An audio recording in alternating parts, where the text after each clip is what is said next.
Что такое псевдоправное положение увогуле? Псевдоправное положение – это формально-юридичные документы ці рашэнні, якія выглядаюць як законныя, але па сутнасці яны такімі не з'яўляюцца, парушаюць Конституцию, международное право, парушаюць таксама базовые правы чалавека і служаць інтарэсам іншай дзяржавы, у данном выпадку у звязку з тэмай нашай канферэнцыі это расійскаму геноциду. Яны не служаць беларускаму народу, выкарыстоўваюцца таксама для легітымацыі гібриднага геноциду. Вось ключавыя прыклады псевдапраўных палажэнняў. Это розныя дакументы і дамовы, якія былі падпісаны адносна стварэння саюзнай дзяржавы. Юрыдычна гэта выглядае як інтэграцыйны праект, але на практыцы гэта інструмент асіміляцыі і страты суверэнітэту. Таксама многія палажэнні пра супольную знешнюю палітыку, пра адзіную абарончую прастору. Яны зводзяць беларускую незалежнасць практычна да фікцыі. Гэта замацаванне русіфікацыі, самае галоўнае. Шмат пастановаў, законаў дэкларуюць роўнасць моваў, але практычна абмяжоўваюць беларускую мову. Няма нашай адукацыі беларускай, друку, справаводства няма беларускага, судовай практыкі на беларускай мове. І юрыдычнае замацаванне такой практыкі, якая падрывае беларускую ідэнтычнасць, гэта з'яўляецца прыкметам геноциду. Ёсць таксама всякие рашэнні аб военной інтэграцыі, напрыклад, аб размяшчэнні войска расійскага на тэрыторыі Беларусі, стварэння адзінай военной прасторы. Гэта таксама юрыдычныя дакументы, але яны супярэчаць нормам міжнароднага права і канстытуцыйнага права супярэчаць. Яны прыняты без грамадскага абмеркавання, без парламенцкай ратыфікацыі. Таксама інфармацыйная акупацыя адбываецца. Гэта легалізацыя, як тут уже говорили, трансляцыі расійскіх тэлеканалаў, стварэнне розных навучальных праграм, падручнікаў расійскіх для беларусаў, якія фармуюць прарасійскую свядомасць. І мэта гэтых псевдапраўных палажэнняў придать законность оккупационным деяниям, знищить белорусскую мову, культуру, подпорядковать политичные и экономичные интересы Кремлю, зрабіць таксама антынацыянальныя гэтыя рашэнні легітымнымі ў вачах міжнароднай супольнасці.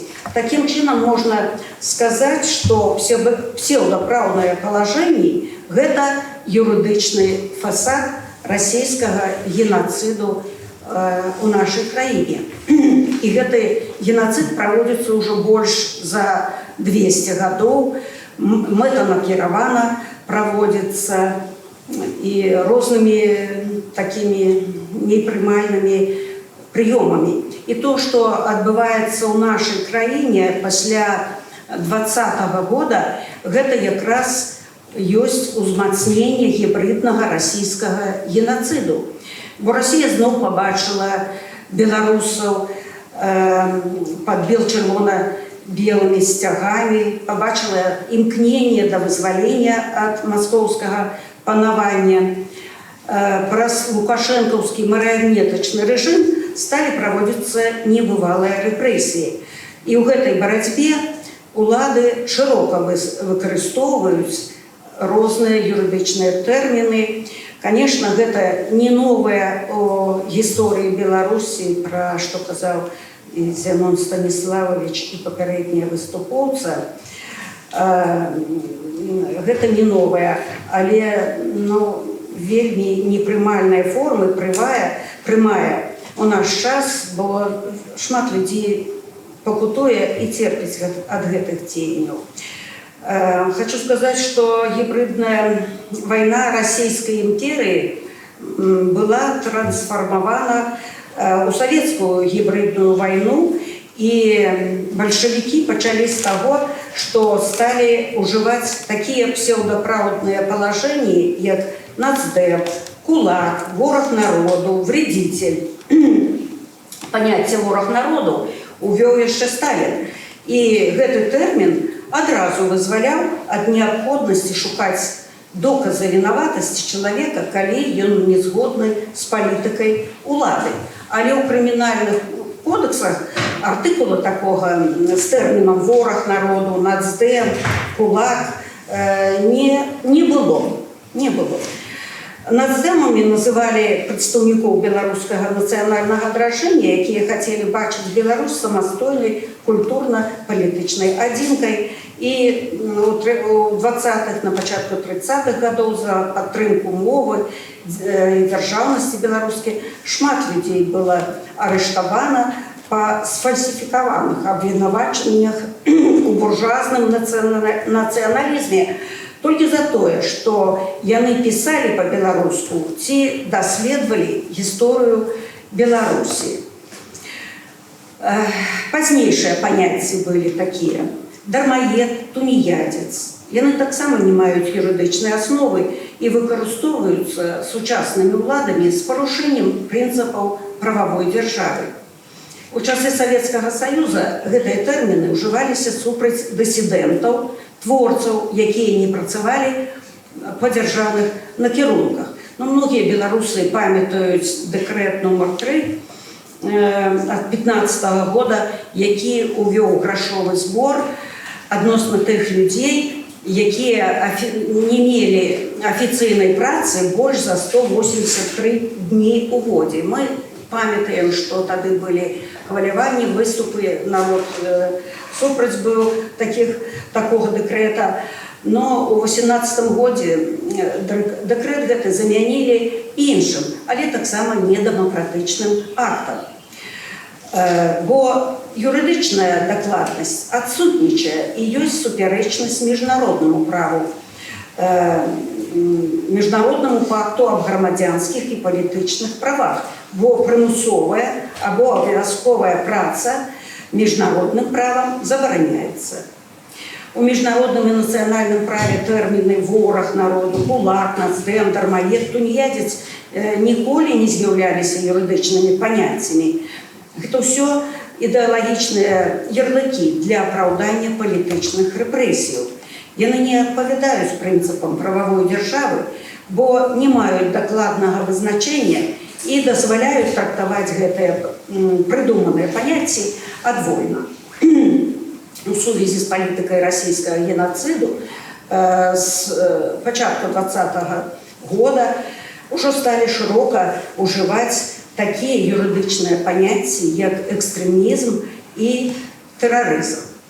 Хоть у Криминальном кодексе есть значение понятию терроризм, экстремизм, але докладных юридичных значений не змещается, яны размытые. И притягнение до отказности за экстремизм и терроризм у Беларуси з'являецца палітычна матываваным і выкарыстоўваецца для палітычнага пераследу, а не дзеля рэальнай абароны бяспекі дзяржавы. Яны не адпавядаюць міжнароднаму праву і парушаюць асноўныя правы чалавека. Так, понятие терроризм, яно было уведено в Криминальный белорусский кодекс у 99 году, але практично не применялось. Але с 21 года были внесены істотные смены в Криминальный кодекс, и гэты артикул о терроризме, он заиграл с новой силой, если можно так сказать. Понятие терроризма, сгодно с артикулом 289 Криминального кодекса, основные, я зачитаю такие положения в диспозиции этого артикула, это учинение выбуху, подпалу, іншых дзеянняў агульнанебяспечным способам, што стварае небяспеку гібелі людзей, ці цяжкіх цілесных наступстваў у мэтах аказання ўздзеяння на прыняцце рашэнняў органамі ўлады або перашкоды палітычнай і грамадскай дзейнасці, або запаглохвання насельніцтва, або дэстабілізацыі грамадскага парадку. Вось гэта тэрарызм з'яўляецца. А падагнаць вину чалавека под гэты артыкул, ну, нічога не варта, потому что тут настолько размытые формулёвки, например, что такое запалохванне насельніцтва, что такое дестабилизация грамадскага парадку. Это размытые понятия, и при жадании человек легко может оказаться за кратами, и больше за тое у 2021 году были уведены додатковые артикулы, связанные с терроризмом. Это и финансование террористичной деятельности, и содейничание террористичной деятельности, и створение террористичной организации, або удел у ёй. И мы ведаем шмат прикладов, когда человек перелічваў гроши, ну, например, вот было, рыхтавалася забастовка у жніўні 2020 года, и как неяк падтрымаць рабочих, якія так згодны былі выставаць, то люди, ну, пералічвалі ахвяраванні для сем'яў рабочих, але ўжо гэта было крымінальна наказуемо, бо людей притягивали до отказности за финансование там террористичной деятельности, и многие потерпели, и отказность вельми тяжкая по этому артикуле. У 2022 году были приняты измены, которые дозволяют применять нават смяротное покарание, и не только вот за акты терроризму, але и за спробу або падрыхтоўку да яго. Ну, датычнымі да тэрарыстычнай дзейнасці мы ведаем прызнаны шмат палітыкаў, гэта і Севярынец, гэта Статкевіч, Латыпаў і іншыя. Шмат хто мае гэты артыкул і адбывае пакаранне.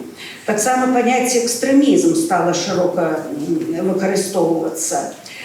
Тут так само вельми великая диспозиция этого артикула. Я не буду весь зачитывать, потому что самое главное, на что хочу звернуть увагу, что тут вот утрымливается размытое понятие або дзеянні, накіраванае на парушэнне тэрытарыяльнай цэласнасці або здзяйсненне іншых дзеянняў, накіраваных на прычыненне шкоды нацыянальнай бяспецы ці санкцыі ў дачыненні да Рэспублікі Беларусь. Вось словазлучэнне іншых дзеянняў, яно вельмі размытае і дазваляе судам, прокуратуры, міліцыі многие деяния подгонять под этот артикул 361 и притягивать до отказности за экстремизм. Больше за то додатковые артикулы были уведены. Экстремистское формирование. И мы ведаем, что экстремистскими формированиями были признаны Белсад, Наша Нива, правооборонный центр «Весна». Содейничание экстремистской деятельности, ну, это аморфное, так само нераскрытое понятие, и отказность может наступить нават за интервью ці нейкі комментар. Распальванне варожасці, ну, так само широко практикуется, бо любая критика чиновника ці силовика уже лічится распальваннем ворожости. И по артикулу 130 шмат людей было протягнуто до криминальной отказности. С 2020 года в Беларуси у реестре террористов и экстремистов зарегистрировано больше за 16 тысяч человек.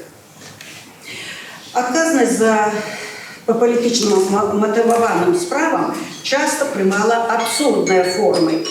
Так, людей притягували до відповідальності просто за використання біл-червоно-білих кольорів у одягу. У тим ліку за шкарпетки, стужки, маски, фіраночки. Хотя, такой забороны апранаць нечто, что утрымлівае белое, червоное, белое, такого ж, это ж абсурд был, коли такое увести у криминальный кодекс. Я могу привести приклад, что коли вот широко стали уживать на практике артикул за экстремизм, за терроризм, то одна из коллежанок молодая спешалась в суд, а потом огляделась и побачила, что на ей одето белое палито, есть червоная сумка и белая шапочка. И хоть она опаздывала в суд, и она мусила вернуться до дому и переопрануться, потому что серьезно могли затрымать. Вот моя однокурсница Голобурда Ганна, которая дочка находится за кратами, Юлия, адвокатка, то Юргілєвича є прозвище, до речі, коли хто ведає, то мать йшла у судовий процес, где там судили Отуховича, и она одним из оборонцев была, и на ей были одеты кроссовки лидской вытворчести, и подошва была вот белая, а с червоной такой проростью. Ось. І міліціянти не бачили її в нашій формі, просто адвокати ті, то її затримали, завезли у посторонок, взяли от її тлумачення, ось просто за то, що були такі у її кросовки. І, наприклад, я прочитала, що у студені 21-го года так само дівчину затримали на вулиці, у її були шкарпетки с червоной полоской, на белой шкарпетке с червоной полоской. И несколько годин она провела у РАУС, и на ее склали протокол за пикетование. Вот. Так само поведомлялося по затриманию людей за комбинацию вот таких колеров, за некие бантики, нашивки на куртках. И громадяне отрымливали штрафы нават великие. Нават, коли фіранки были с червоной полоской, это уже так само криминал. Белорусские законы суперечать принципу юридичної визначеності у міжнародному праві.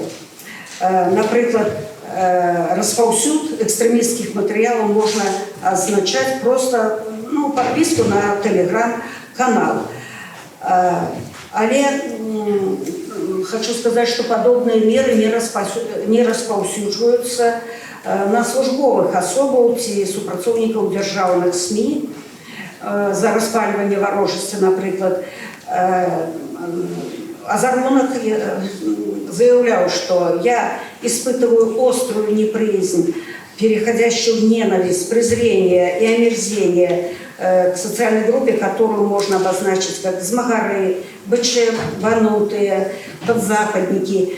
Ілля Миронов, былы палітвязень, ён звярнуўся з заяву ў следчы камітэт, каб узбудзілі крымінальную справу, але ва ўзбуджэнні справы было адмоўлена.